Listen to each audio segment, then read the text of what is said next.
how do you, as a caregiver now, and your children are younger, how do you teach them at such a young age how to understand the different things that their father is going through and that it's not directed at them?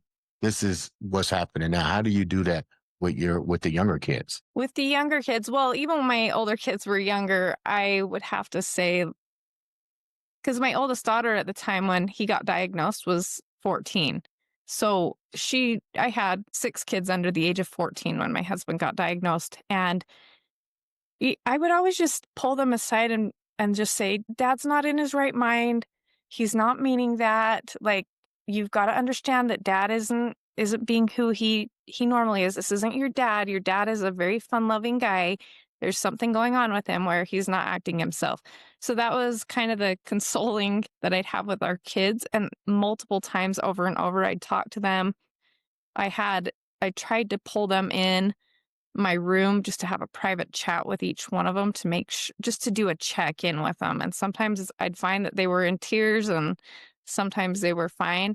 Now that they're all older, they love their relationship with their dad. He lives in an assisted living home around the corner from us, but our caregiving roles have changed. So now that when he's home, we caregive for him and we take care of him and we feed him.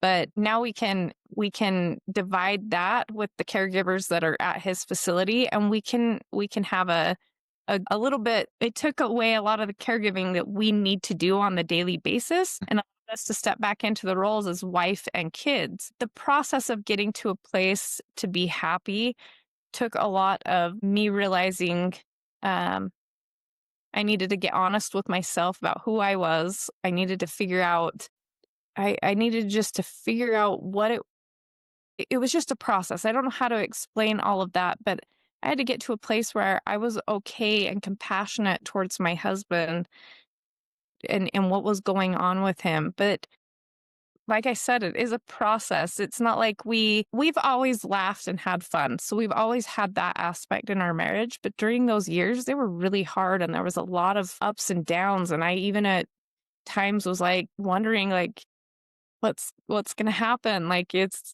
this going to last, or how do we keep doing life like this? And it's been a process to get to a place where we all are thriving.